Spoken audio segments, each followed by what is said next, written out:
All right, now, it's sale time. So remember, we don't take no... No shit from anyone. No. We don't take no prisoners. We don't take no for an answer. Oh, yeah. We don't take no for an answer. We don't take no for an answer.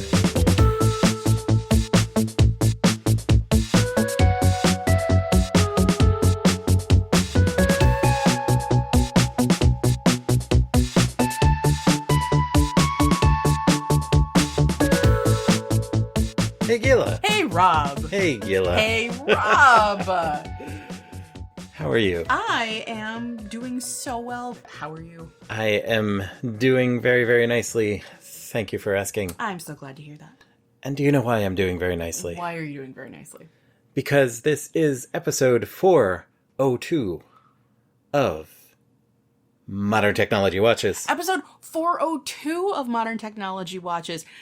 That podcast in which you, Rob Vincent, And you, Gila Drazen. show each other movies from our combined collection. We are, in fact, a married couple of film geeks with really divergent tastes, I think you could say. I think we did say. I'm excited. You know why I'm excited? Why are you excited? 402. 402. Yes. Why is 402 exciting to you? 402 is the area code for eastern Nebraska, where I grew up. Aha. 402 is my area code growing up. Wow. This is a bit unfair, because where I grew up, the area code was 516. And we only have 13 episode seasons. Yeah, so we're never going to get to my area code. We're never going to get to your area code. And, oh my goodness, wait, I'm doing the numbers. We are never going to get to your area code from growing up. Yes. We're never going to get to your area code now. Yes. It has since been overlaid to 631. Right, and until we get to our 63rd season, and then it would even be 6301. Yeah. That's never going to happen. I'm sorry, I don't mean to... Well, now that you've brought me way down... Oh, I'm so sorry. And hey, it's my pick, so... Well, I faith that your pick will be something that'll bring me right back up. I hope so. I really hope so. Okay, it's one we've talked about a lot recently. Is it indeed? It is indeed. We talk about a lot of movies just in general conversation. We do, it's true. So I'm going to go get it. Okay, you go get it. And you just, you know... I'll stay to the here people. and shut my eyes and keep the mic warm. And also mention that not only are we doing this now, but tomorrow we're actually going to be seeing a movie. We're going to be seeing an anniversary screening of This Is Spinal Tap, which is happening in our neighborhood. And we're very excited about that. Is it in our neighborhood, or are we going to into Manhattan? We're going into Manhattan. Oh, I am excited because, of course, I love that movie because, you know, loving that movie is kind of a requirement for membership in the human race. I agree, and I'm also very excited because the sequel is coming out soon. So that's part of why they're doing this re-release. The 41st anniversary re-release. Because... Obviously. Yeah, naturally. Okay, I'm back. Can I open my eyes? You sure can. Hey, it's you. Hi, it's me. Well, thank you for returning. Anytime. Are you ready? I am ready. Are you so excited? I'm very excited. What have you got for me? Oh, you're doing this. You're doing this to me. I'm do this with you. Okay. You have just handed me a Blu-ray disc I have. of Tommy Boy with Chris Farley and David Spade. You sound like you're being led to the gibbet. I haven't seen this movie before. I know, Not that's how this whole thing works. Yeah, I haven't seen this movie in a continuous line. I've seen chunks of it. Mm-hmm. I, of course, know the main memes from it. But I think at this point I was kind of over David Spade when this came out. Okay. And, you know, did not know that there was only so much more Chris Farley we were going to get. Mm. So I did not scramble to check this out when it came out, which was, what year was this? 95. 95. Yeah, I was pretty busy in 95. I was, you know... Watching Hackers and finishing school and being dragged through all sorts of life changes. But, okay, the back cover copy here starts, "Holy Schnikey," which I remember being a thing that's said in that movie. Yes. And just get my reading glasses on because this is tiny print and I'm old. Holy Schnikey. Well, let's look at the front cover. Of course, we've got a Photoshop of David Spade and Chris Farley in front of a janky-looking car. Looks like a deer back there. And he's got is that a life vest on his neck? Yep. Okay. Bog standard buddy movie type thing. So, back cover. Mm-hmm. Holy shnikey. The gut-busting duo of crack-up comedians Chris Farley and David Spade star in one of the funniest films of the 90s. To save the family business, two ne'er-do-well traveling salesmen hit the road with disastrously funny consequences. Tommy Boy is a larger-than-life movie with a great supporting cast that includes Rob Lowe, Bo Derek, Dan Aykroyd, and Brian Dennehy. Wow. I did not know that those folks were in this. Mm-hmm. Credit block, a Lorne Michaels production. I didn't know that. Mm-hmm. Filmed by Peter Segal, Tommy Boy, Chris Farley, David Spade, Bo Derek, and Brian Dennehy. Written by Bonnie Turner and Terry Turner. Yes. Produced by Lorne. Directed by Peter Segal. And disc made in Germany. Well. Printed on the plastic sleeve over the cover art, which is... Interesting. Yeah, interesting. All right, well... being the Saturday Night Live dorks that we are, mm-hmm. Yeah, it's kind of strange that we haven't screened this in our household yet. It's true. I mean, we didn't own it until pretty recently.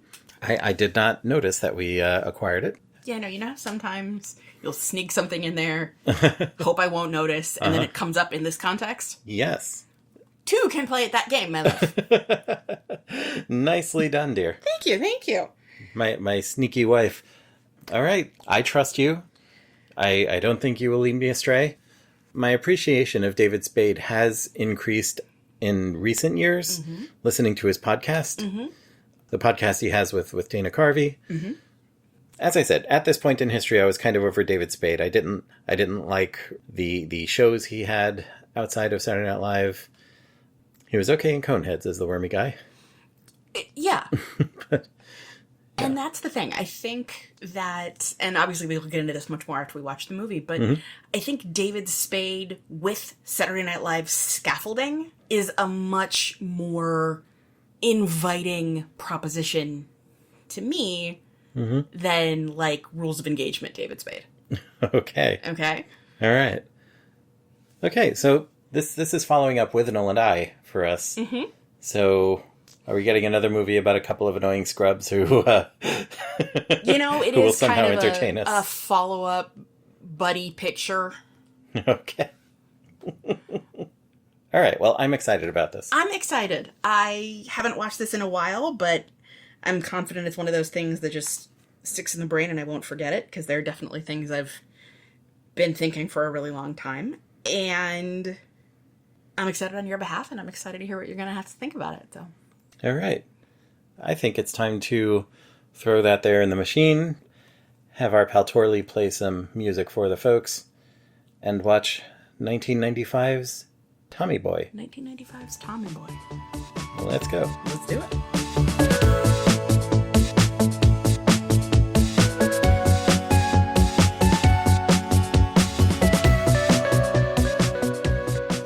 Hey, Gila. Hey, Rob. Are we back? We are back. We are belatedly back. How long has it been since we watched this movie? Week? About a week? Yeah, we watched it. Was it Saturday night? Sunday morning. Sunday morning. Okay, so just under a week, because it is now the following Saturday night. Yes. We would have recorded sooner, but we watched the movie, and then we had the biggest heat wave we've had all summer, I think, so far. No. No? No.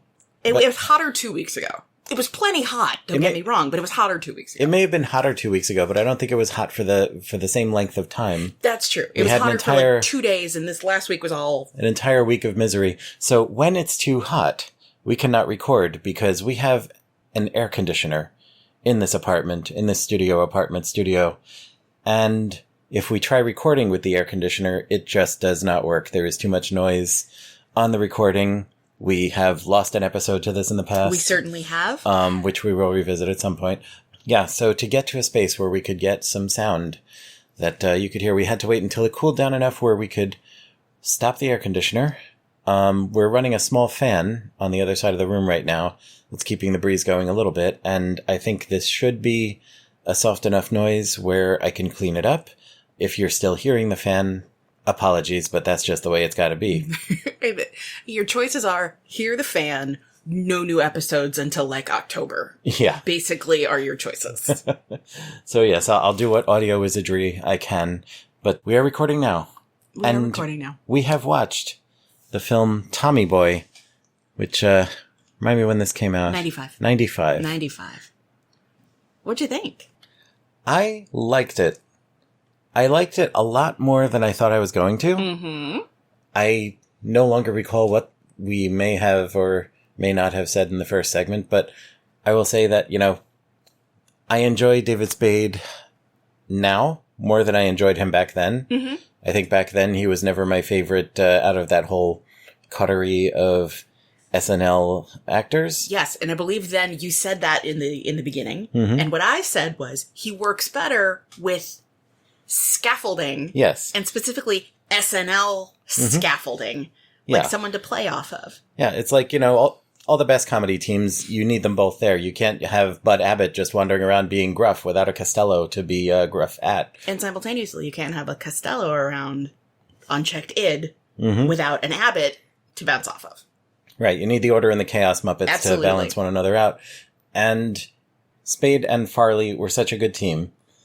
Back then, I probably would have... I think I skipped this because of the David Spade of it all. But also, I liked Chris Farley, but of course we had no idea how little Chris Farley we had left. Mm-hmm. So, seeing this now felt like correcting an omission. Yes. It was a lot better than I thought it was going to be. I thought it was... I was expecting something more like on the annoying side of 90s comedy. The annoying end of 90s comedy, like the 47 movies Adam Sandler made, where he basically did his one character that was in all of those. Right. And the thing is that... So Bonnie and Terry Turner wrote the movie. Right. And Bonnie and Terry Turner are known to us because... Because they were writers on Saturday Night Live. They created Third Rock from the Sun. Yeah, they created Third Rock from the Sun, that 70s show, and the 92 film Wayne's World. Right. So... After they wrote Tommy Boy, and Farley and Spade were out there filming it, and Peter Siegel was there directing it, they were rewriting it. The movie was being rewritten on the fly, sometimes day of. A Saturday Night Live writer called Fred Wolf, who worked very closely with both Farley and Spade, was brought out to doctor the script. Mm-hmm. Literally, the anecdotes about bad teachers who just read a day ahead in the teacher's guide and then they're able to get up and teach the class. Yeah. That's kind of how this movie wound up happening. Really? Yeah. You felt like there were a lot of weird, abrupt tonal shifts in it, and it was trying to be a bunch of different things at the same time. Yeah. Well, amazingly enough, the reason you felt that way is because that's exactly what happened. Mm-hmm. It was just everywhere. All the time. See, and generally when that happens on a movie, it's a recipe for a disaster. Right. You get huge messes that end up not working. And yet this somehow, as a jumble of all these different things shifting from one to the other, I feel like it kind of worked. It's a vibe. It's a vibe. And it's got heart in ways that I think were not initially going to happen. And so the next movie that Farley and Spade did together, called Black Sheep, which also I haven't seen. Yeah, don't. Because it's an attempt to recapture what Tommy Boy was, and it doesn't work. I guess it makes sense that Tommy Boy was made in a state of high chaos because, the film is high chaotic, but, that works for this particular film somehow. They made it work. Mm-hmm. And you've got hijinks and emotion and comedy and... fear. Mm-hmm. Yeah, nice balance of the comedy and the complete nuttery, but also, heaping helpings of pathos. Mm-hmm. Yes, and I hadn't seen this in a while. So seeing it again, I saw it for the first time when I was 15 years old. I feel like it's held up better than it really had any right to. There are obviously pieces that are okay, it's 1995 and it's okay-er to say things. Mm-hmm. Two men on a road trip together, obviously where some of the humor is going to go. Yeah. But all things considered, it's still really fun. It is. It is. And so you in this movie, like, did you go out to see it on purpose, or did you end up seeing it? What happened there? So I wound up seeing it, and here's how that happened. I was at an event for my youth group, and I had, like, planned this event, and it was actually going to be really, really great. It was something I had worked on for a while. It was an educational event, but, like, we had it on a Saturday night because it was going to be awesome. It was the fall of 95.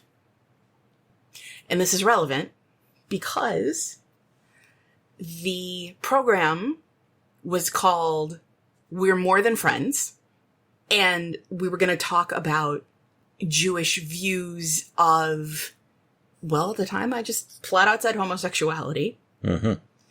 And the reason I know that that's when it was is because the lesbian wedding episode of Friends was kind of my jumping off point for planning it. Uh-huh.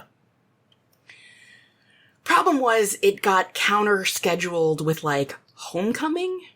Oh. So not a lot of people were there. So we punted. Postponed the program. And instead, went out, got ice cream, and rented a movie. And that was the first time I saw Tommy Boy. On VHS? On VHS. Nice. It was great. I had a really good time. I really enjoyed the movie. Still do. We wound up running the program a few months later, then reviving it my junior year of high school as a study session for a convention, like a regional convention we were hosting. I won awards for it. It was pretty great. And it all comes back to Tommy Boy. It all comes back to Friends and to Tommy Boy. Friends and Tommy Boy. Bunch of stuff I'll drag you into, really. Yeah, I mean, mid-90s, that's when that whole lot of pop culture queerness was going on. Mm-hmm. You had the lesbian kiss on Roseanne. You had Ellen being Ellen. You had, all of this. And the movie Jeffrey, I think, was 95. Roughly, yeah. Roughly. Which I had worked on the play version in regional theater. Mm-hmm. So, knowing when this happened and the context and everything, Yes. Shall we take a stab at this cast section? Yes. Let's do that. Okay. We'll go bottom up. And for the most part, Mm-hmm. we can go through it pretty quickly until about the middle, except for we're going to start at the very bottom. Are we? Yes, we are. Okay. Aside from it being a week since I've seen this, I think all of these were kind of bit parts at the bottom here. Yeah, but Lori Bagley, who was the woman in the pool, right? You remember? Whose job it was to take off her swimsuit and be naked so she can get perved on. Right. Because it was the 90s and that's what you did in a movie starring dudes. Oh, it's about to get worse. Mm-hmm. They knew her. Who knew her? Farley and Spade. How did Farley and Spade know her? They both dated her. Good heavens. Like, she was dating Spade, and then she met Farley and was like, gotta go. She left Spade for Farley. She left Spade for Farley. Before this was filmed? I'm a little fuzzy on the timeline, but yeah. Okay. So, is she known for anything else? Or? I don't really think so, but let's just confirm that real fast. Take a look at her wiki. This is the first thing she did. Okay, so she was a Victoria's Secret girl. Yeah. Oh, she dated Farley in 93, so this was after. Okay, and her filmography on her wiki is basically woman at pool, beautiful dancer, one-a-day girl, sofa girl. I guess this was kind of a type. Uh-huh. And she was in the documentary, I Am Chris Farley. Yeah, which was quite good, as I remember. Yeah. Okay, and it appears that she's not really doing a lot anymore. Okay, we can skip the next few. Mm-hmm. I will point out that the waitress at the truck stop, who he successfully gets chicken wings from, yeah, also appeared in My Big Fat Greek Wedding.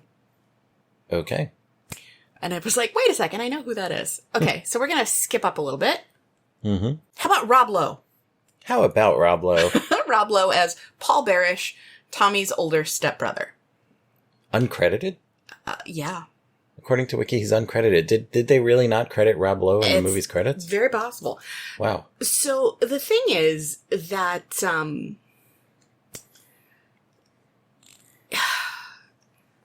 as I understand it, during the cluster that Tommy Boy was, Rob Lowe's part changed a few times. Hang on a second.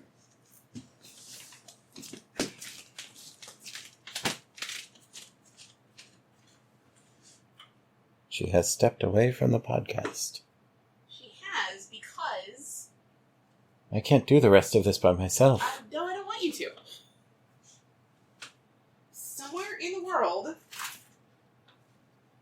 You have stepped away from the mic to the bookshelf. That's not the shelf we usually step away from the mic for on this podcast. No, but... It's on the opposite side of the room to the DVD shelf. So this is completely non-standard, and I'm not sure how to deal with it. Hold on a second. One of the many bookshelves in this house. Sorry, I thought I was looking for a hardcover. Oh, okay.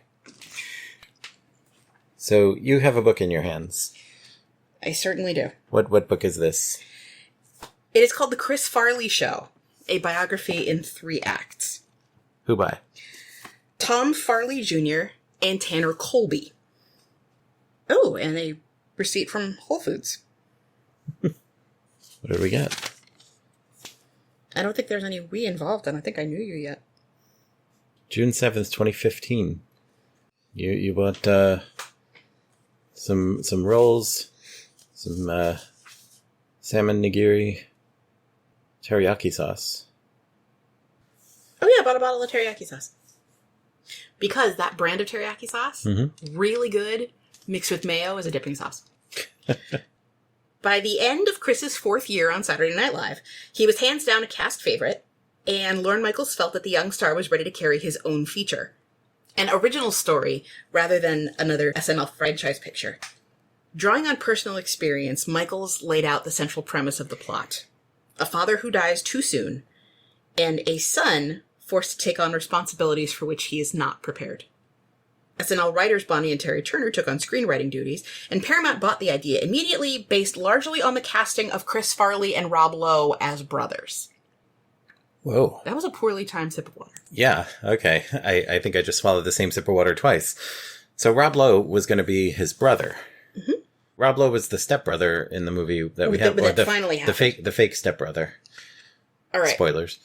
So this is kind of... There are parts of this laid out like an oral history. Yeah. Tommy Boy, at that point, was called Billy the Third, a Midwestern. Uh-huh. It was changed because Billy Madison was being shot at the same time. Can't have 2 SNL alumna both being Billies out there at the same time. To summarize, they were rewriting the script on the fly.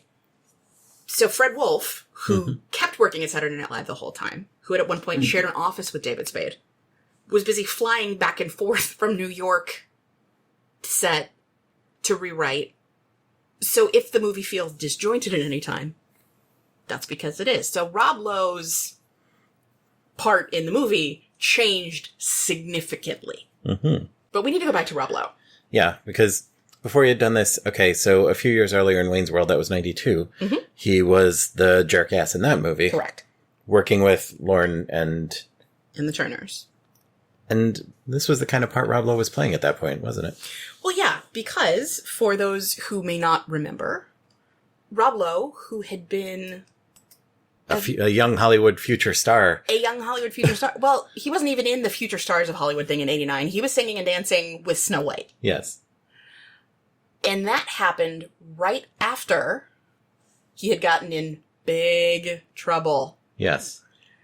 Having made a little home movie of himself with some people at the Democratic National Convention in 1988, which got leaked, and it was kind of a mess, and so it took him a bit to rebound from that. That was in 88. That was in 88, 89 was kind of when it broke. And then 89 was the thing with Snow White at the Oscars. Yeah. So he was untouchable for a bit. Yeah, he was in The Stand in 94, the miniseries, and he was actually quite good in that. So that was, like, his comeback was, like, Wayne's World, The Stand, Tommy Boy. And I remember, because, again, St. Elmo's Fire. Right. Right? So when Rob Lowe came on screen in Wayne's World, I yelped. I was so excited. And he was a jerk. Not that he wasn't a jerk in St. Elmo's Fire. But in St. Elmo's Fire, he was, like, an artistic jerk. A sweet jerk who ultimately had a heart of gold. A jerk who stands in our bathroom with his St. Elmo's Fire co-stars. Yeah, I still can't believe you did that for me. That is like the sweetest thing. On our custom printed St. Elmo's Fire cast photo shower curtain. Our custom printed St. Elmo's Fire cast photo shower curtain. So, Rob Lowe in this movie. Rob Lowe in this movie, it's funny because looking at his performance, it seems like, okay, this guy doesn't want to be there, but that's kind of the part. Mm-hmm. And so I don't know how much of it was him not wanting to be there and how much of it was effectively portraying the character who doesn't want to be there. But he ends up one of the villains of the piece, and as happens in this sort of movie, he gets his comeuppance in various ways. Some are like just huge comedic beats, like getting attacked by the dog and all this stuff, like hurting himself a lot, peeing on electrical equipment and getting zapped across an alleyway. Like he gets all sorts of comeuppances in this movie, and he is good at playing the jerk-ass. Absolutely. And again, I think he was kind of leading into this moment where he was being jerky people. Then a couple of years later, The West Wing, and he was like, Stan Seaborn was kind of the linchpin, at least initially. And in The Stand, he's one of the main characters on the good guy side. And again, he was really effective in that, but he also played someone who was mute. Couldn't speak or hear. It was an interesting production, the 90s, The Stand. A lot wrong with it, but a lot really interesting about it. I gotta rewatch it at some point. The 2020 version was a bag of ass. I do remember you mentioning that. Yeah. Okay. Moving forward, we have James Blendick as Ron Gilmore, the town banker. He was there. Manuel Blandick. Zach Grenier as Ted Riley. I don't know who that is. Zach Grenier is that guy. Like, I believe he was in the movie. Have I not ever made you watch that movie? What movie? That guy who was in that thing. No. You keep threatening to make me watch this one. It's not bad. It's a lot of fun. And it's much better than the sequel, That Girl Who Was in That Thing, which is bad. Well, that was Marlo Thomas, wasn't it? Zach Grenier has been everywhere. He's been in everything. He is one of the, brain trust at the top of Callahan Auto, but he's the one who keeps saying things that, he's put his foot in his mouth. Mm-hmm. Yeah, I'm looking at his photo on his wiki now, and yeah, that guy. That guy. That guy. He was the boss in Fight Club. He's been in films since 1988. He was in Delirious. Swordfish. The 2000 Shaft. Yeah, this is someone who, if you've seen a movie made in the United States in the last 40 years, you recognize him. Yeah. And a ton of television. Jobbing TV actor as well. Uh-huh. Interestingly enough, hasn't done anything since 2022. Still, it's a 40-some year career. Yeah. CSI, Law and Order, of course. He was on Star Trek once. X-Files, yeah. A couple of Laws and Orders. Yes, a busy working actor. And he's someone you recognize. And he, I think, is the funniest of the leadership of Callahan Auto, because he's the one who, he sticks his foot in his mouth all the time. There was the standard sort of crowd of stuffy business guys who were there to be businessy and stuffy, but he was the highlight of that group. Absolutely. Sean McCann is Frank Rittenauer, the vice president of Callahan Auto. Same deal. Yeah. Yeah, another face you recognize. Yes. Oh, he was in The Air Up There. The film, not that he was flying. I'm sure he did, but yeah. He played Donald Reagan in The Day Reagan Was Shot. Instantly recognizable, gravitas, but yeah. Okay. All right, now we're going to get into... We're getting into the interesting bits here. Yes. Brian Dennehy as Thomas Big Tom Callahan, Tommy's father. I like Brian Dennehy so much. He is one of those actors, those character dudes from the 70s, 80s, 90s. He was one of the guys, he's like this big sort of Irish lug, this wall of a guy. He played a lot of heavies. He played a lot of tough guys, a lot of cops. But when he was given the chance to do something funny, he usually excelled. I remember him doing a lot of Zantac commercials in the 90s. Of course, Cocoon, FX. He was in the FX movies, which I really liked. I forgot he was a Montague in Romeo plus Juliet. Oh, yeah. Yeah, he was Lord Montague. Paul Sorvino was Lord Capulet. Right. I really enjoyed that movie, probably more than I should have. We all did. It's one of those movies from back then everyone loved, and you look back and you go, "What the hell were we watching?" But I don't know though. I haven't revisited that one in a long time. But we may have to. But he played Willie Loman. Yes, of course I he believe did. he won a Tony for playing Willie Loman. He was a sheriff in First Blood. He was everywhere.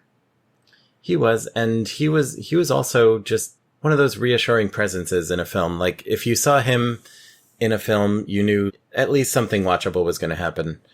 Yeah, and he was in a lot of garbage. He was in a lot of good stuff. He was always a bright spot. Oh my god, he had his own series of, like, TV movies. Jack Reed, Badge of Honor. Jack Reed, A Search for Justice. Jack Reed, One of Our Own. And, for me personally, Brian Dennehy will always have a special place in my heart. For? Playing the dad in the TV movie adaptation of my favorite novel. Which is? A Season in Purgatory by Dominic Dunn. I'm sorry, you might have to do that again. The book is called A Season in Purgatory by Dominic Dunn, and it's a roman clef about the Michael Skakel trial. And god damn it, I love it so much. And it was they made a miniseries of it in 1996, and he plays the dad, and good lord, I loved that book. And the miniseries is okay too. I mean, it's garbage, but Patrick Dempsey. And, it makes me so happy. Brian Dennehy, what can you say other than I wish he'd been in more of it? Yeah, of course the point was that his character died. But in this movie, okay, people are acting, but sometimes you're watching something and you just get the sense that this person's having fun doing this. Mm-hmm. And with him getting about with Chris Farley and doing the big oafish father-son stuff and all the games and moves they had together, and you believed him as Chris Farley's dad. Definitely. It really worked, and it was exactly what that character and that chunk of the film needed. Absolutely. Absolutely. Okay, back to the cast list. Gee, I wonder if we're going to have anything to say about Dan Aykroyd as Ray Zelinsky.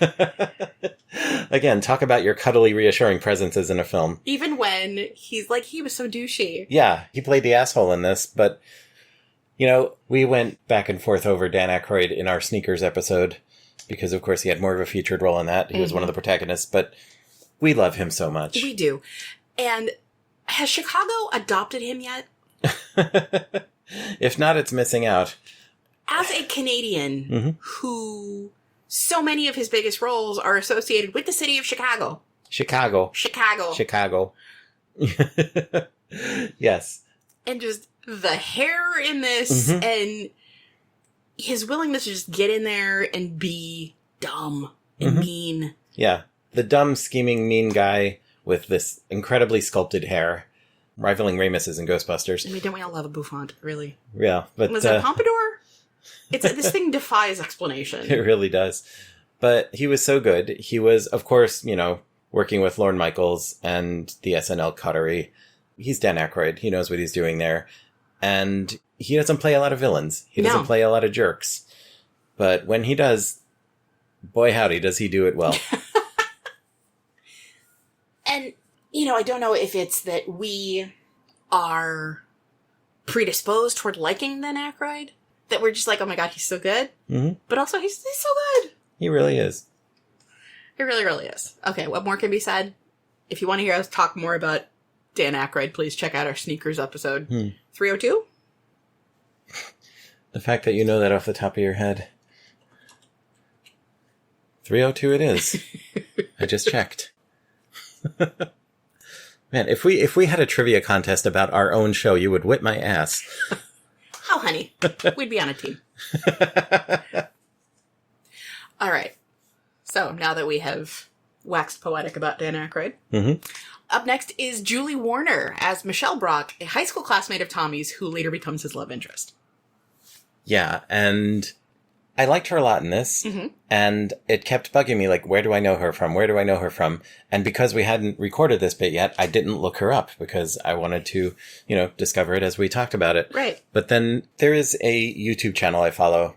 The name of it is 35mm Movie Trailers Scans, and that's like 35mm Movie Trailers Scans. And this is a person who has this hobby where they get hold of the actual film reels of movie trailers and scan them in as video with their own invention. This person's name is Dennis Carl Robidoux, and you can find him at DennisCarl, DenisCarl.com. And he invented this setup for scanning in actual reels of film. And so he scans in movie trailers on this channel, and they're really, really good scans. And also when movie trailers are filmed in open matte, he posts them both cropped as they would appear on screen, but also uncropped. So you can see like things that were going on outside the frame. And it's really fascinating if you're into this sort of thing. And one just went by within the last couple of days.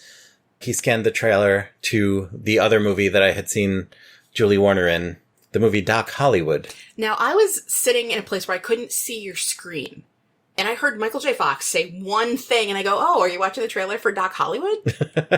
And indeed I was. And then she turns up, and I'm like, that's where I knew her from. Yes. She was the love interest for Michael J. Fox. Right. But in Doc Hollywood. I think you could also contend that, Bridget Fonda was kind of ish, like she was trying to make something happen that he wasn't as into. I don't remember because I haven't seen Doc Hollywood since seeing it in the movie theater when I was a kid.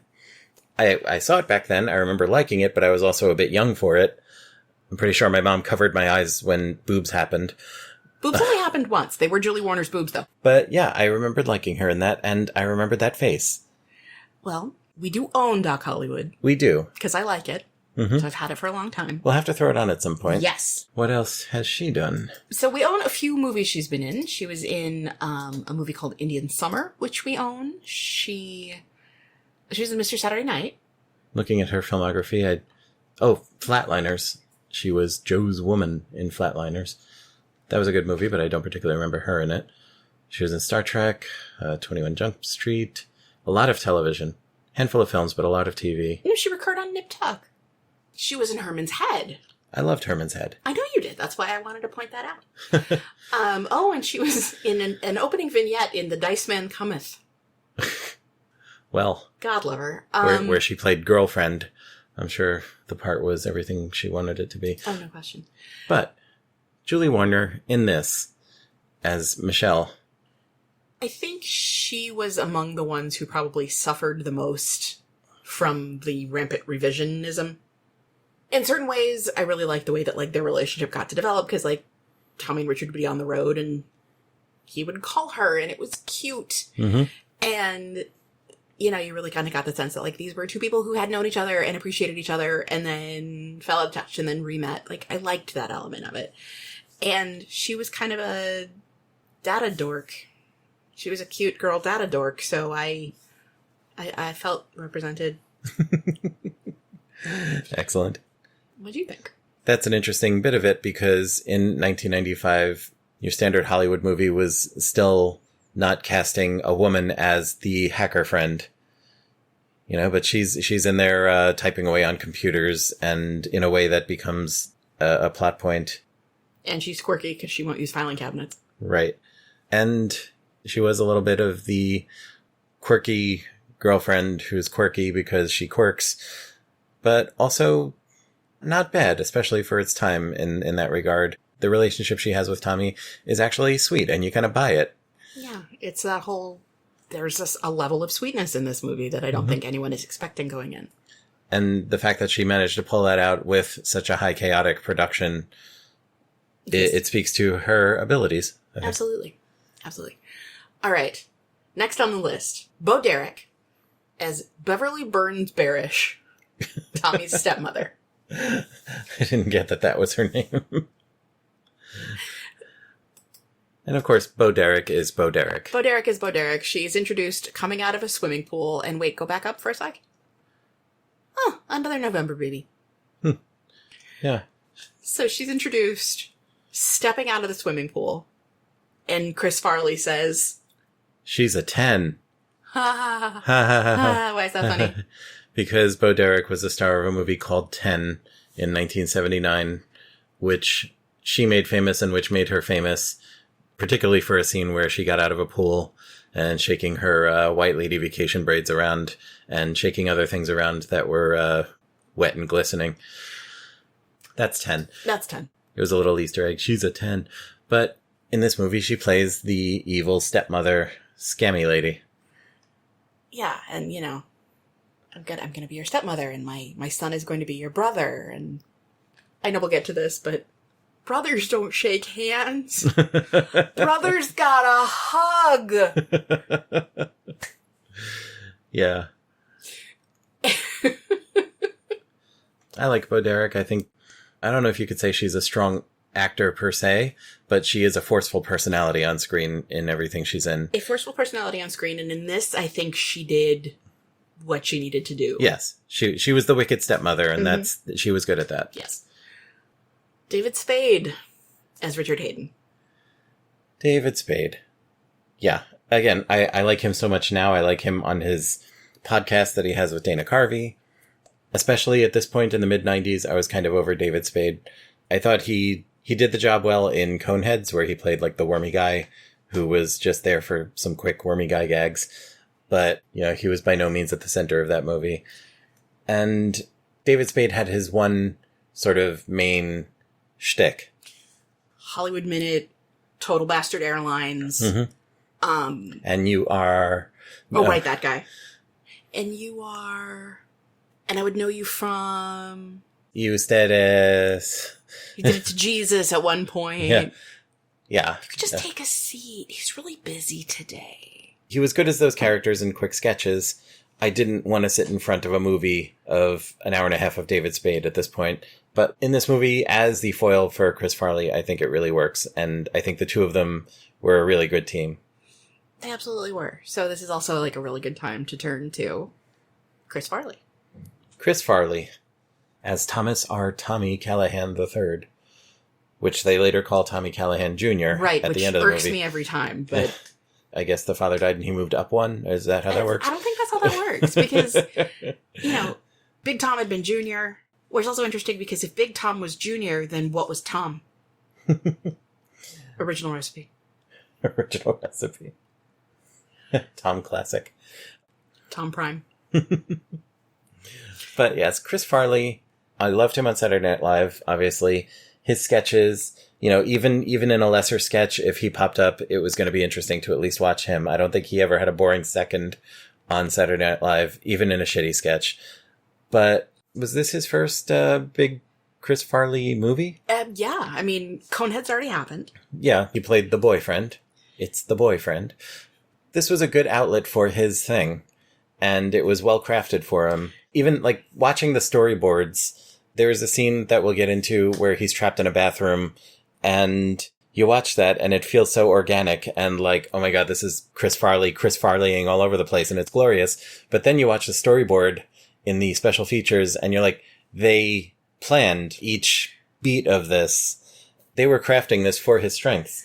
And Chris Farley, of course, he was the fat guy on Saturday Night Live. He was the fat, funny guy. But he also had such physical ability as a physical comic, but also just as a human being. As a human being. Like, he was a big fat guy who could do cartwheels and did in this movie.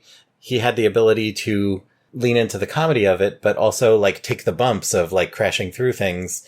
And that's why every other sketch on Saturday Night Live, he was crashing through a wall or a table or something at some point. He was so good at that. And what's key for this movie, he was also good at the human bits and the touching bits. You know, he was playing a dumbass, and he did ridiculously dumbass things and pushed the make it worse button so many times. But also, you believed that this was some big dope who was really trying and really cared. You know, the relationship stuff was sweet, and it all worked. He was good at all of it, and it is so obvious as to not even require saying, but it's really sad that we lost him when we did, because he could have done so much more. Absolutely. So at the Saturday Night Live 25th anniversary, At that point, there were few enough cast members who had passed away that people they had been particularly close to came out and did little introductions for they did a dedicated piece for each person who had passed away. Mm-hmm. Except maybe for Denitra Vance, but Denitra got pretty screwed. Yeah. Anyway. Lorraine Newman and Dan Aykroyd came out. Aykroyd's wearing a Blues Brothers t-shirt. They did the thing about Belushi.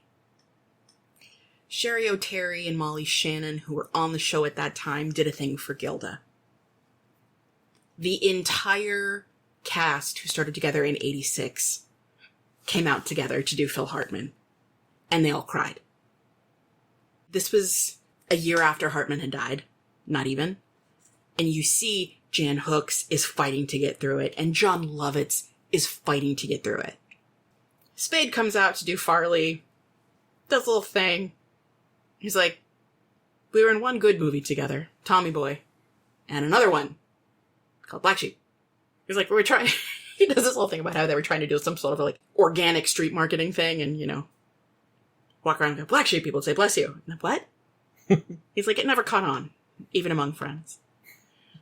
And after you had seen all these people really being emotional about these people they loved and people that they worked with, and Spade was being very classic Spade about it. And it's fascinating because they were these two guys who had been very, very close and had fallen out over a girl and then got very, very close again and then weren't, and then Farley died. And side note, oh my god, there's a whole section in here about tributes to Chris Farley. On Chris Farley's wiki article. On Chris Farley's wiki article. And if you haven't seen the Adam Sandler song... Yeah. We watched that go out live when Adam Sandler hosted, and he closed the show with this song. It's just him up there with a guitar and clips of Farley playing on a TV next to him, and the song he wrote about his friend Chris Farley. The last sketch on Saturday Night Live doesn't often bring actual tears to my eyes, but we were watching that and I was... And I mean, a lot of the cast were still crying at Good Nights. Yeah.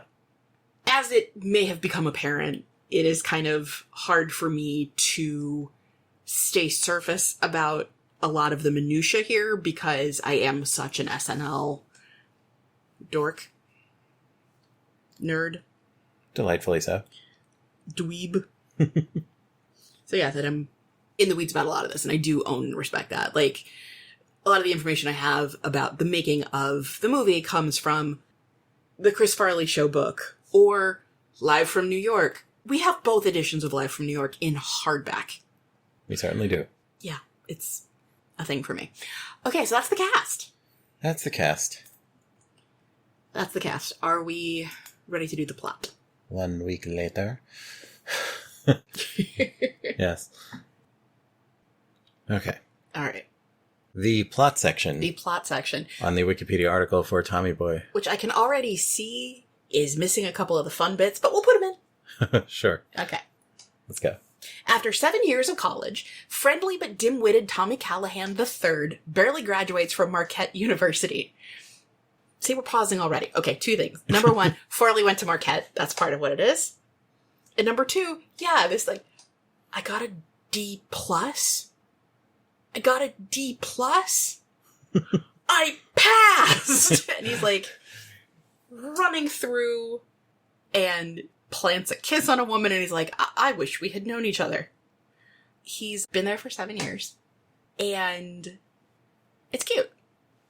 And you were Farley was 30 at this point. Are you saying he's in college right now? Yeah, and that 3 years earlier, he was in Coneheads playing the teenage daughter's boyfriend. And, he was a bit old to be doing that, but it was what it was, and it worked. But in this one, I'm like, do they have him playing a college kid in this? And then it's revealed that, no, he's actually 30, and he's been in college for all this time, failing, because he's that much of a dumbass. Yes. And he's been playing rugby and having a really good time and whatever. Okay, graduates, returns to his hometown of Sandusky, Ohio.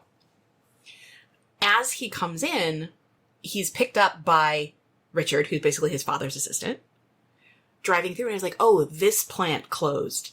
That plant closed. Sandusky had been an industrial town, And as has happened through so much of the United States, the manufacturing has gone away.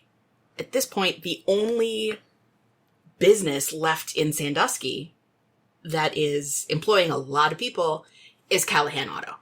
And of course, in real life at this point, the whole Detroit thing was happening with General Motors shutting down, and as illustrated by the documentary Roger and Me, and so much else from that time. So this was a known thing. The big factory that employs everyone shuts down and the entire town dies.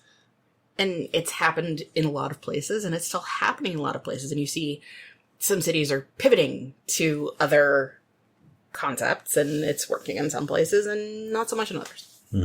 All right. His father, widowed industrialist Thomas R. Big Tom Callahan Jr., gives him an executive job at the family's auto parts plant, Callahan Auto, and reveals he'll marry Beverly Barish Burns. Okay, interesting, because on the cast list it's Burns Barish. And here it's Barish Burns. Yeah, I wonder which is in the credits. Yeah. But, Wikipedia.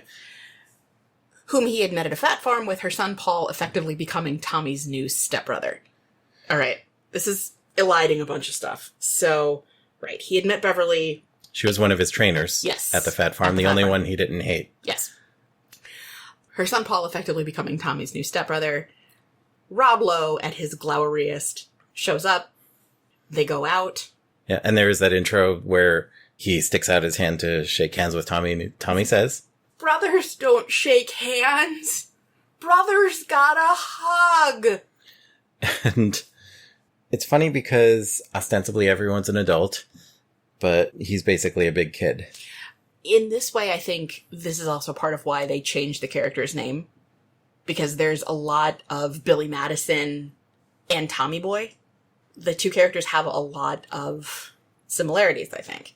Maybe. Because you've got that rich parent, arrested development thing. It's an easy storytelling device to use, so like your comedian star can be an adult man who is being childish and goofball. Yes. Yes, very. And then Rob Lowe comes, brothers don't shake hands, brothers got a hug. What do you do for fun? Let's go out. And they go cow tipping. Yeah, he takes him cow tipping. Now, as someone who... I have never. I knew you were going to ask. I wasn't going to ask if you had been cow tipping, but growing up in Midwestern areas of this here country As of I ours... certainly did, yes. Was that actually a thing? I don't believe I actually know anyone who has ever gone cow tipping for a couple of reasons. Number one, I don't know if people actually do it. Number two, it is inherently gross. Number three, it is inherently cruel. Growing up in this particular state, we would hear about cow tipping as something that people do in other parts of the country. And looking up the Wikipedia article for cow tipping, it is very clearly put out there as an urban legend. Cow tipping is the purported activity of sneaking up on any unsuspecting or sleeping upright cow and pushing it over for entertainment. The practice of cow tipping is generally considered an urban legend, and stories of such feats viewed as tall tales. Yeah. And of course, because this is the movie it ends with him falling into a pile of shit. And then singing and dancing maniac while Paul hoses him off, which I've honestly never figured out to this day. Water or gas? No, it was water. It was water. It was a water hose at the gas station, It was a water hose. So when I was a kid, I'm like, gas? He wasn't spraying him down with gasoline. No, but it gets a laugh because he fell in poop. He fell in poop. Big Tom suddenly suffers a fatal heart attack during the wedding reception, while Big Tom and Tommy Boy are doing this choreographed dance number. To What Did I Say?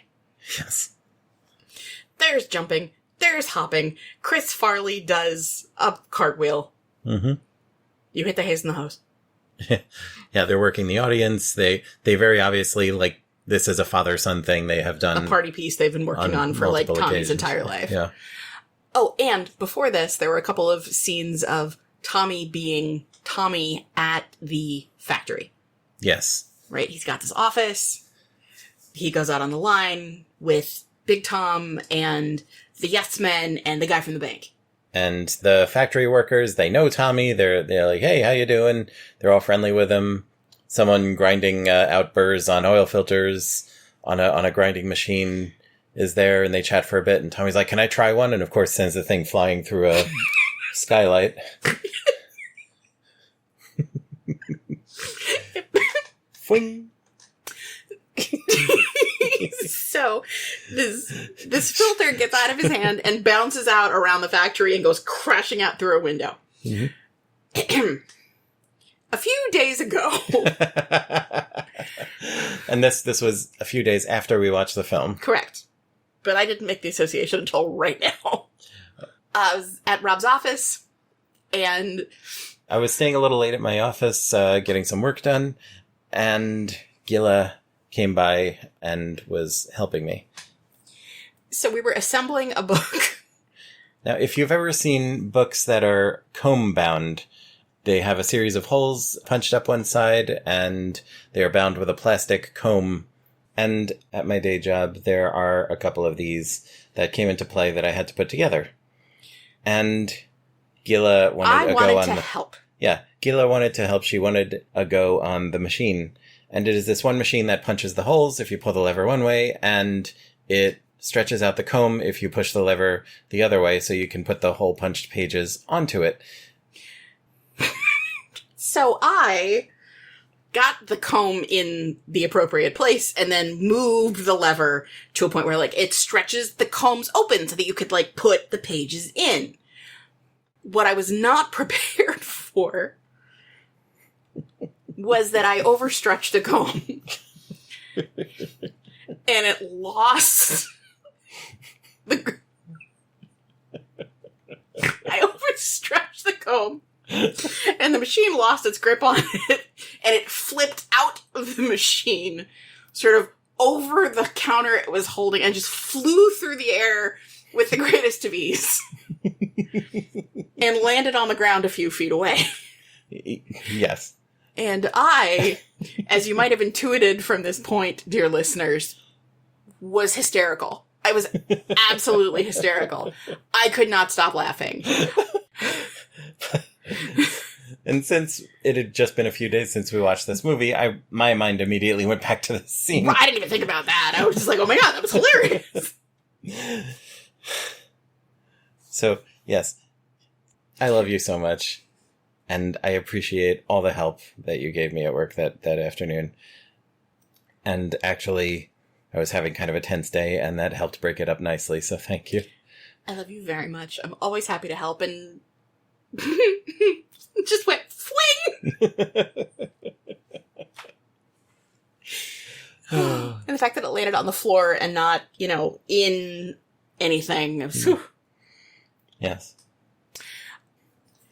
And Tommy gets to see his dad at work in a way that we're sure he has at other points, but you hear him say, "I can get a good look at a T-bone steak by sticking my head up a bull's ass, but I'd rather take the butcher's word for it." Yes. And this particular metaphor becomes a bit of a running thing. Mm-hmm. And this is when Tommy the Elder, he's asking for a bank loan for this whole new section of the factory that's going to be making brake pads. So he's trying to be impressive. Meanwhile, Tommy Boy is accidentally starting the machine and having a kung fu fight with these hooks on a conveyor belt that are coming right in his face. Yeah, this is one of those moments where it's like, okay, is he being too goofball for this to be like a grounded movie? But it's what's happening, and it's amidst this whole thing where, like, Tommy is out of college, so he's got this office, and it's like, one day you're going to be running this place. This is a family company, and, it was a family company when my grandfather started it, and my father kept it in the family, and I'm keeping it a family company, and one day Tommy Boy will keep it a family company, and their Tommy Boy is being a total dipshit. And, at the wedding, everybody's there. It's full of employees. Yes.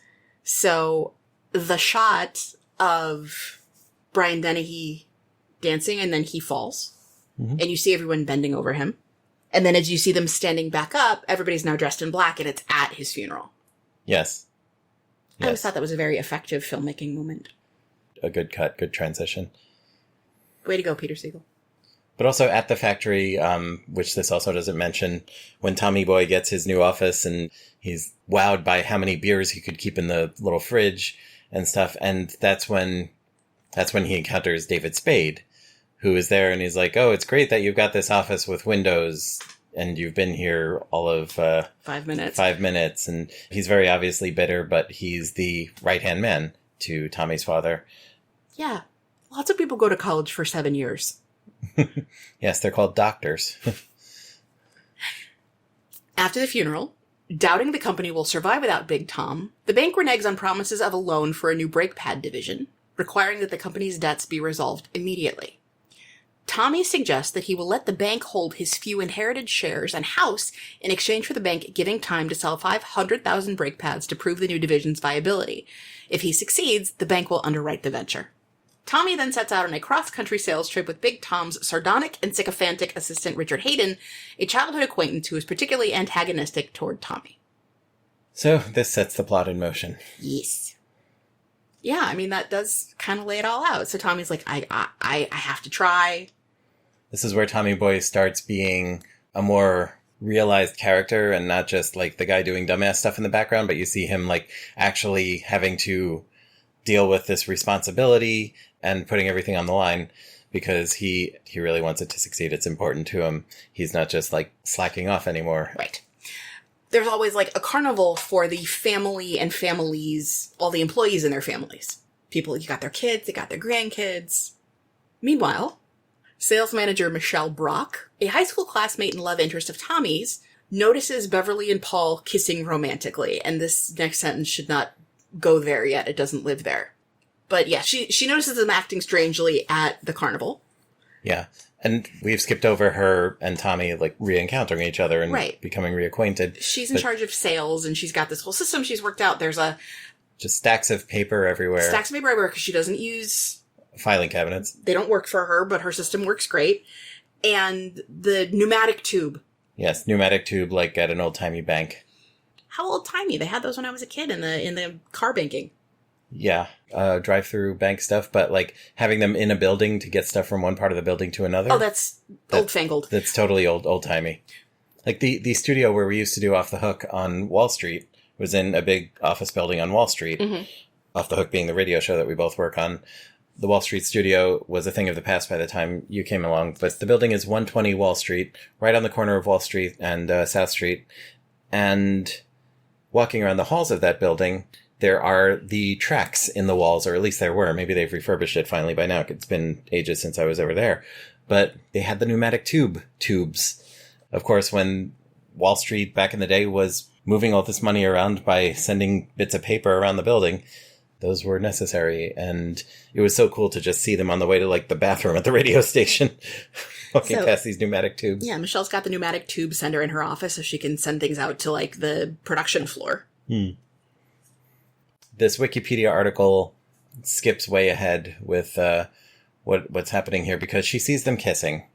And then the article continues. They reveal themselves as married con artists with criminal records, but we don't actually find that out for a while. We don't find that out yet, but that's what it's the first inkling of. She sees her, supposedly, this woman and her son, smooching. Well, so what happens in the movie is they're talking, and he says something about staying in a stupid town. And Beverly, like, grabs him by the ear and pulls him behind, I don't know, building a ride, something like that. And he says, ow! And she says, well, if you're going to behave like a little boy, I'm going to treat you like a little boy. Which I think everyone's heard their parents say, but not at that age. And then she says, now, if you want to act like a big boy, and then they start making out. Yeah. So we, the audience, are clued into what's going on long before anyone else is. Right. But she did see them, like, behaving oddly and raised an eyebrow at this carnival. Right. She saw, like, the ear thing happen. And again, that doesn't, right? Like, we're too old for the ear thing. Okay. But that's the scam. Yes. And Michelle has expositioned that her brother is now a cop in Cleveland? Somewhere else in Ohio. Maybe. I think Cleveland. Yeah. Anyway. Instead of eventually suing for divorce and taking half of Big Tom's estate, Beverly has inherited a controlling interest in the company. To convert that into cash, she seeks a quick sale to self-described auto parts king Ray Zielinski, owner and operator of rival automotive parts company Zelinsky Auto Parts in Chicago. Yeah, so while this is going on, Tommy and Richard are out on the road, and we've got the odd couple road trip stuff happening. And Richard's trying to, like, psych Tommy up for the first sale, and he's like, okay, we don't take...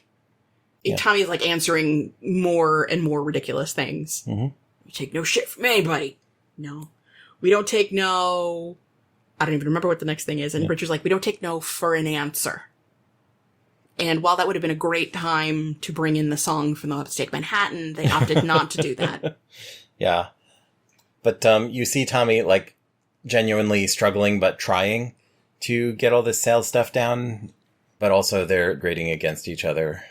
And it's not going well. We won't take no for an answer.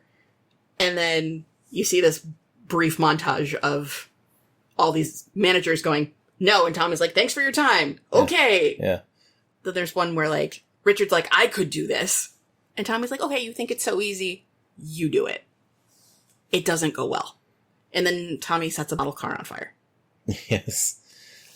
There's this point where Richard's being, like, all businessy, and the guy is kind of a good old boy, and he's like, well, you're not really speaking my language. And you see Tommy try and take control of this thing by going, well, let's say it's, you've got your kids in the car and you're worried. And, he starts illustrating with the model car on this guy's desk, but he goes overboard and eventually ends up lighting this guy's expensive looking model car on his desk on actual fire, illustrating a fiery car crash. And the guy's like, get out. And Richard is super into his car. This is also a key thing to mention. Yes. Richard is, like, obsessed with his car. Tommy drops some M&Ms in the dashboard. He's like, well, melted chocolate's going to be great for the resale value.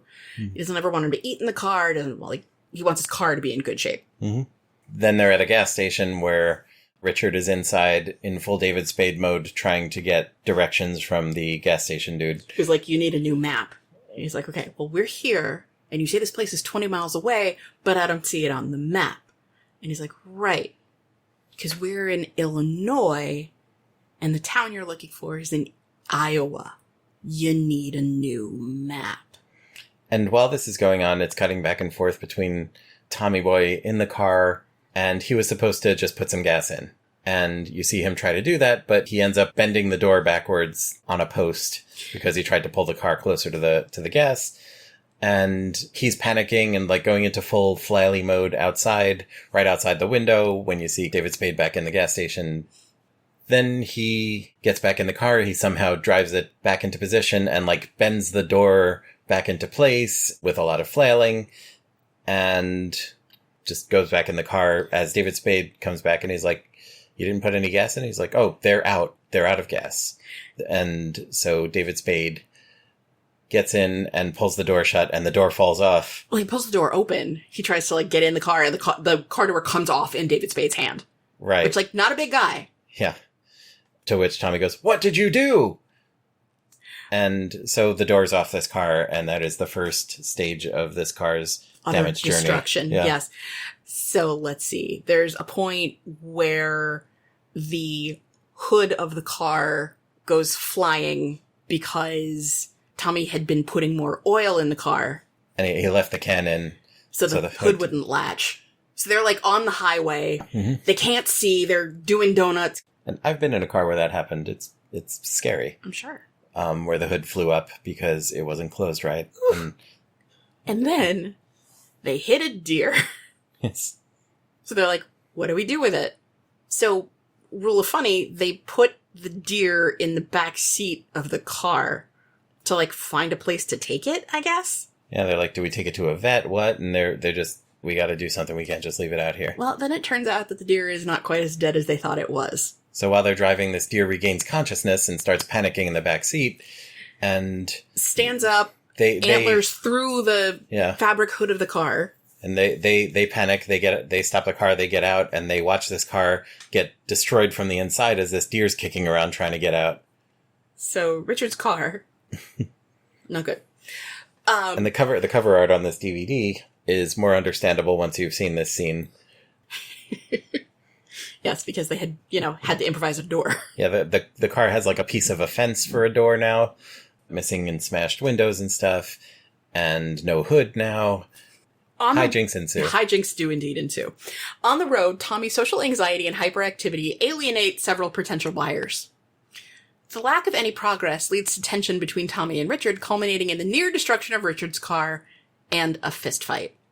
So they pull over, and Richard's like, you're completely worthless. The company's going to go under.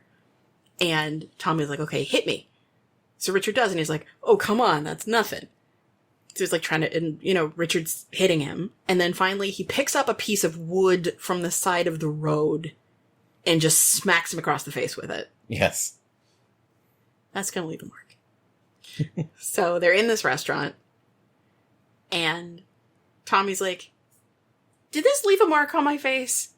Because it doesn't hurt here or here so much, but right here, you can see the entire side of his face is like purple. Yes. Because Richard hit him with a 2x4. The waitress comes by. She's like, Jesus, what happened to your face? See? Yeah.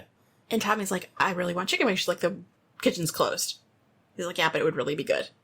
They go back and forth for a bit, and then he does this whole thing about, we're salesmen, we're on the road, it's not going terribly well. He does this whole thing with, like, a roll. It's my pet. Mm-hmm. My pretty pet. And then I kill my pet. And this woman is, like, disturbed, but she's like, I'll go get them to turn on the fryer for you. Run you up some chicken wings. And Richard's like, oh my God, that's sales.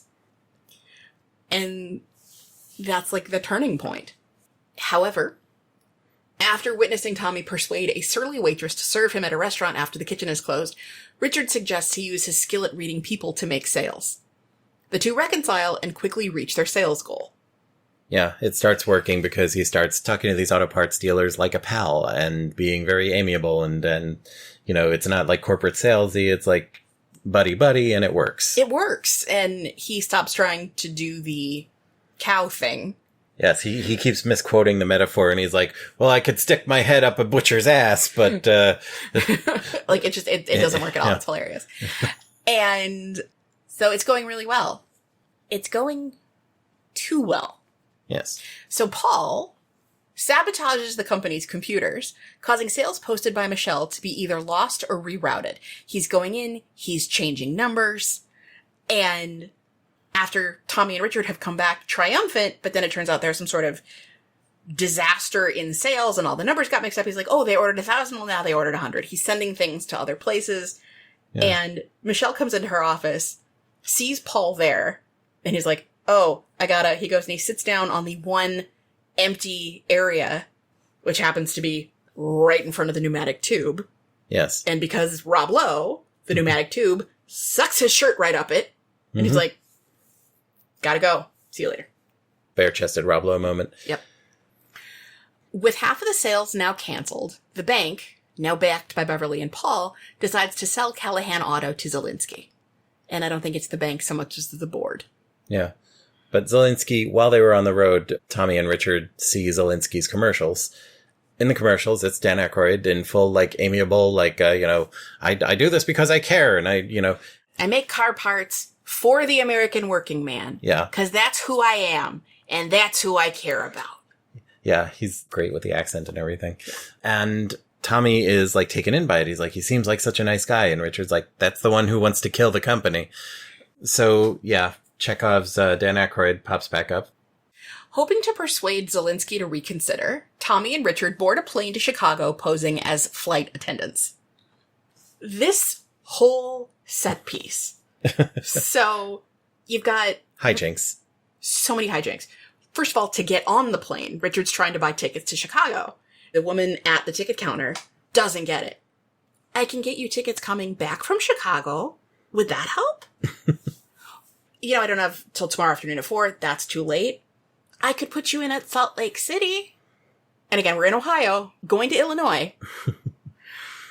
Also, this is very obviously pre-9/11, 2001 airport shenanigans. So it's, of course, when you could just walk in and expect to be able to buy a ticket with money and get right on a plane. Exactly. But also the way they get themselves onto the plane is they just buy a couple of flight attendants' clothes off of them. Yeah, like they see 2 flight attendants going by. They get the uniforms from these 2 flight attendants. Yeah, one of those classic comedy movie moments where you see the flight attendants walking away with, like, money in their hand, and now they're wearing their uniforms. So they get on the plane and then have to sell themselves as flight attendants, and someone else sees them and says, like, the lead flight attendant is like, oh, great, we were supposed to be shorthanded this leg. Can you handle the announcements? Yeah, so you've got David Spade then being the full David Spade flight attendant on the microphone up front. And on Chris the PA. Farley doing the demonstration part. Yes, very flailingly. This is the seat belt. You put the little end into the big end. And listen, folks, if you don't know how to work a seatbelt, please ring your flight attendant button, and Tommy will come back and hit you in the head with a tack hammer. Because you are a word I don't say. Yeah, they drop a hard R. And I was like, huh, okay. And then I said to you, Southwest was not as much of a known concern at this time. So you didn't have airlines where people actually said things like, we're going to dim the cabin lights to enhance the beauty of your flight attendants, which I've definitely heard on a Southwest flight. Yeah. And then Tommy gets, like, the life vest stuck around his neck because he grabs the child's eyes instead of the adult's eyes. He then grabs a fountain pen out of a woman's pocket and tries to, like stab the vest to deflate it. Yep. Because it's choking him. It's excuses for Chris Farley to do more of his physical comedy stuff. And this culminates in the clothes changing in the bathroom. They're like, we're not going to have enough time. We need to change our clothes now so we can be ready when we land. So David Spade goes in, like, literally is in there for a second, comes out with his regular clothes on. Because of course. And then you get this blow-by-blow moment of Chris Farley trying to change his clothes in the bathroom. Yeah. Big Chris Farley in a tiny, tiny bathroom. And this is a masterpiece of physical comedy and the sheer choreography of the thing. Every step of it, every flail, every flip. The toilet itself gets involved. His necktie gets stuck in it. He gets hit in the head a few times by, like, the pull-down shelf. Yes. And you can also see the reactions from the people outside. Yeah, just hearing this all happen. Hearing the thumping and the groaning and stuff from the bathroom. And, of course, the implication being they think he's doing some kind of amazing poop. And it finishes with him bursting out through the door. The door collapses outward.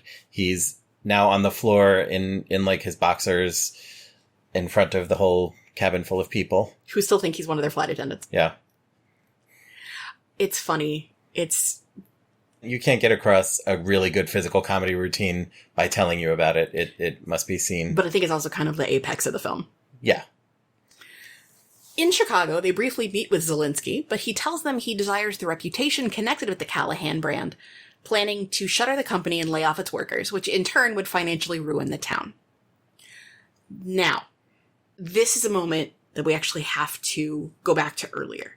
Mm-hmm. Because while all this is happening, Michelle, who has quit her job because everyone's like, oh my god, this entire fuck up was her fault, she's going to visit her brother. Or she's going to visit her family. Yes, including her brother, who's the cop. So she's at the airport. And she sees Beverly and Paul boarding a flight for Chicago. And she sees them making out at the gate. Yeah. And that's when she's like, wait a second. Mm-hmm. Then she calls her brother the cop and is like, we need to look these people up. Yes. So, in Chicago, Tommy and Richard are denied entrance to the Zelensky boardroom since Tommy has no standing because the bank owns his shares now. As they wallow on the curb in self-pity, Michelle quickly arrives with Paul and Beverly's police records. She says, I saw him kissing his mom. Oh, with his tongue. Ugh.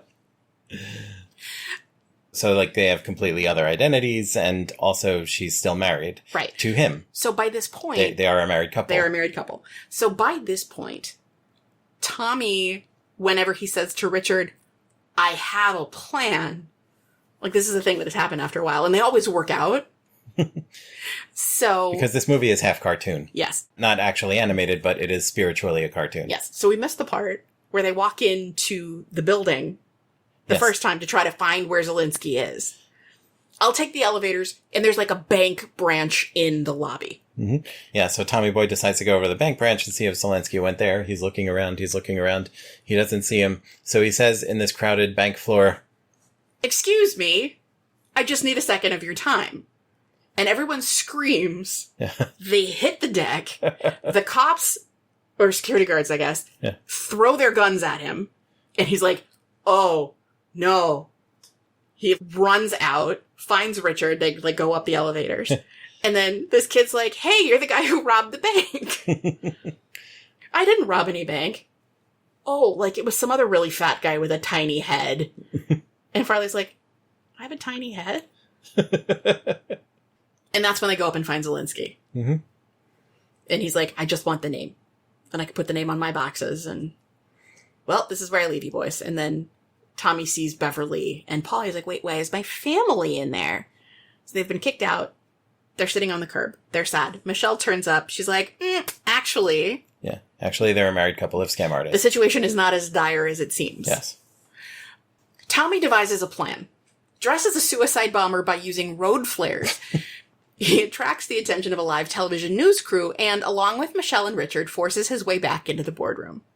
So he walks back into the building. "Excuse me," and he's like totally wired himself up with the flares. Yeah, so they look like a dynamite vest. So everybody hits the ground again, and he goes up to the boardroom. And I think they fling their guns at him again. Yep.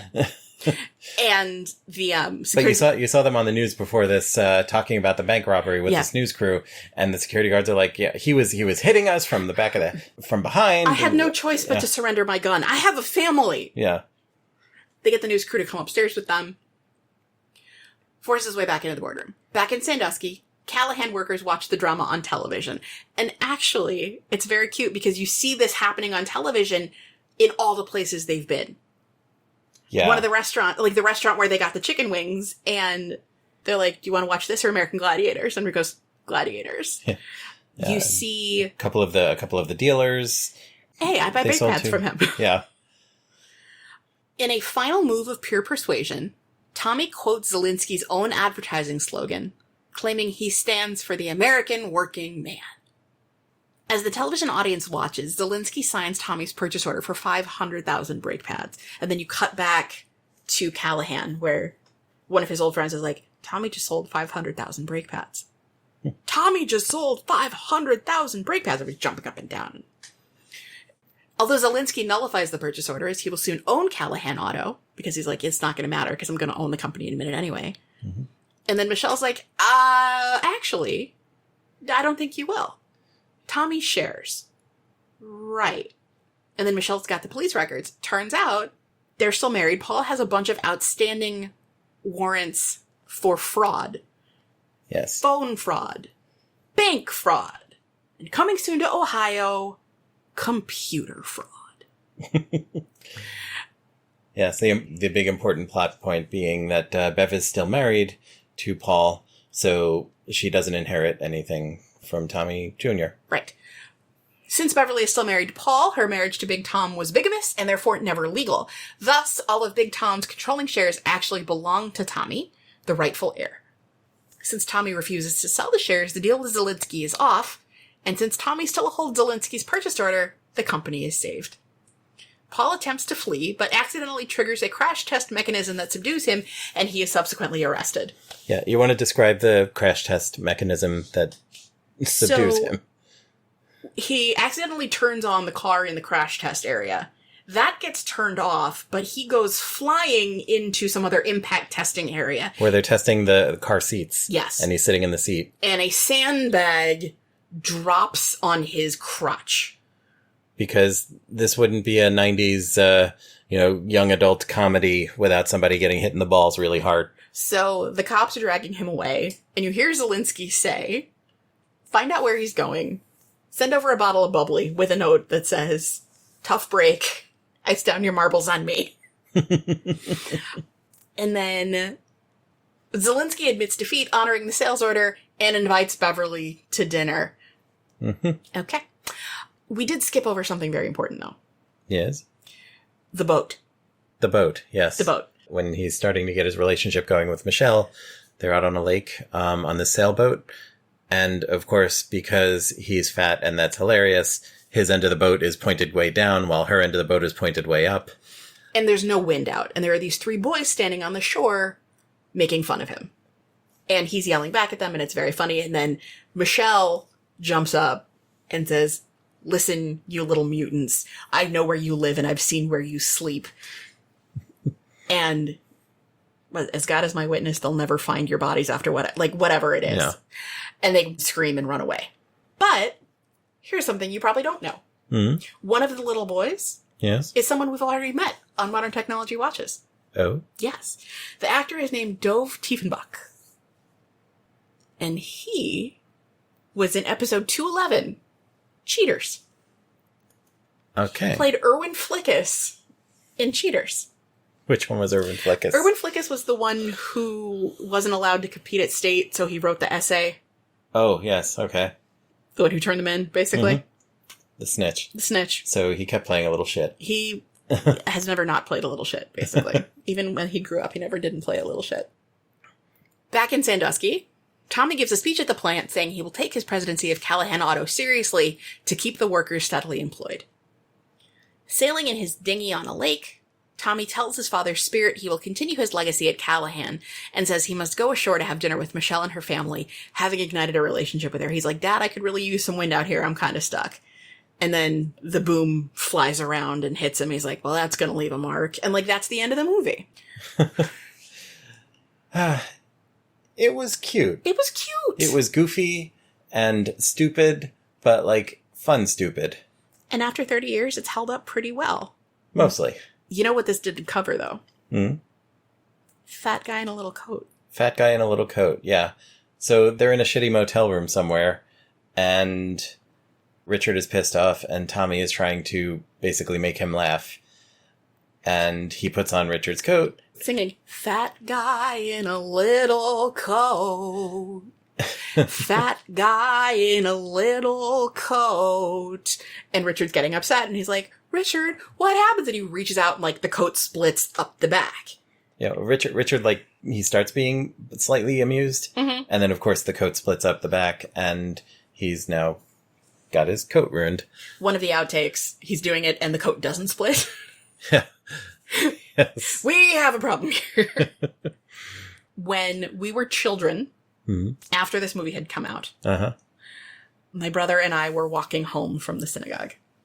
Yoni was still significantly smaller than I was at this point. He had not reached his growth spurt by any means. And it was warmer out than any of us had anticipated. So my brother decided to do the chivalrous thing. Well, what he thought, he didn't want to be wearing his jacket anymore. So he's like, "Oh gosh, you look cold." So he draped the jacket around my shoulders, and I said, "Take it back." And he said, "No, you look cold. I want you to have my jacket." I said, "I am not cold. And if you don't take this jacket off me right now, I'm going to fat guy in a little coat it." Because I was still most of a foot taller and significantly larger because the older sibling. Mm-hmm. So I was like, "Take it or I'm going to fat guy in a little coat it. Take it or I'm going to fat guy in a little coat it." He took it back.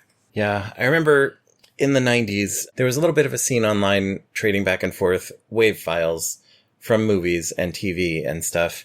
And you're going to a room on IRC or certain Usenet news groups or even chat rooms on AOL where people would just be throwing everyone else in the room random waves from their collection. And this is how you built up your collection. Mm-hmm. And a common one was Chris Farley doing Fat Guy in a Little Coat. And so I had that on my computer and was entertained by it. And of course, saw the clip. It is a very strong meme that spawned from this movie. But I hadn't seen the rest of the movie. So it's nice to have the rest of the context for Fat Guy in a Little Coat now. Yeah, and Richard and Tommy are sharing a room through all of this. So certain hijinks do ensue. Yes.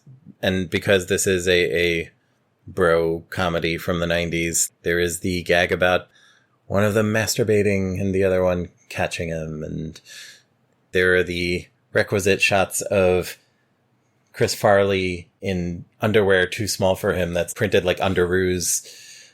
And in the outtakes, he pops up and he's actually not wearing the underwear, which sends David Spade, apparently, by the way, up. if you knew Chris Farley at all, you saw his penis, like, a lot. He loved being naked. And sometimes he would just, like, tuck it and pretend to be the guy in Silence of the Lambs and... Yeah. I don't want to speak to the work environment on Saturday Night Live, but no, I don't think anyone would describe it as the least hostile work environment, even back then. I think that's a fair way to put it. So, yeah, there is a lot about this movie that I really like, and I think if this popped up on TV or something, I would stop and watch it again. But what do you think about how it holds up? I think it's still so sweet and so cute, and, you know, yeah, there are hard R's and homophobic moments, but on the whole, it's not the Dow Steve. It is not the Dow of Steve. I think it has held up much better than that. And yeah, it's still lovely in ways that you don't expect it to be lovely. And I quite enjoy it. Still did, still do. And I'm really glad we got to watch it together. Me too.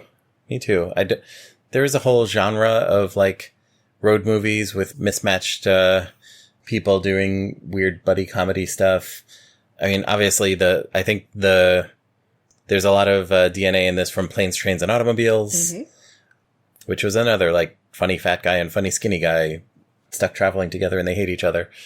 Things like that. Even going back to, like, the Hope and Crosby road movies and the old buddy comedies, Abbott and Costello. I think there's a lot of Abbott and Costello in this movie. Yeah. I would agree. It's fun. It's fun, and I'm glad we did this together. Yeah, me too. This was a good one. It was a good one. Thank you for this. Thank you. Episode 402. 402 of Modern Technology Watches. This is such a ride, and I am happy we get to do it. What else is going on in the world of modern technology watches? We would like you to let us know what you think of this movie, of any of the other movies we've watched, of whatever. And you can contact us by a whole bunch of different ways. You can email us. You can email us using the address watches@modern.technology. You can also give us a phone call at United States phone number 1-929-399-8414 and leave us a voicemail, which we may play on a future edition of this program. Or if you don't want to mess with telephone numbers, you can just record a voice note on your phone or an MP3 file on your computer and send that to us via email at watches@modern.technology. The other thing you can do is please rate and review us at your podcatcher of choice. If you are not downloading this from us directly, if we're getting pushed to you through, I don't know, Apple Podcasts, Spotify, Spreaker, any platform that's not directly on our website, it would be awesome if you would rate us and review us, because then more people will hear about us. But most of all, tell people about us. Yes. Send us to a friend. Hell, send us to an enemy. Maybe it'll make their day better. Maybe you can make a friend that way. Yes. But we are very glad you are taking this journey with us. Absolutely. And we are going to keep them coming. So, for Modern Technology Watches, this has been Rob Vincent. And Gila Drazen. And we'll catch you next time. We'll see you with the movies.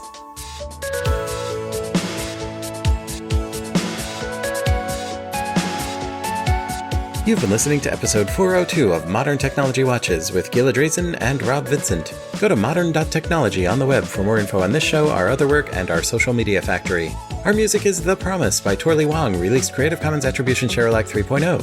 Find more from Torley at torley.com. Thank you, Torley. Content from wikipedia.org is used under Creative Commons Attribution Share Alike 3.0. This podcast is released under Creative Commons Attribution Share Alike 4.0 and is a production of Joyful Firefly, LLC. Email us at watches@modern.technology. And if you like us, tell someone.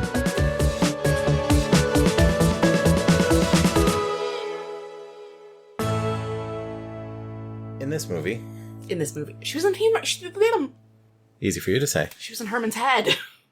She was in Herman's head. Which was the words I was trying to say.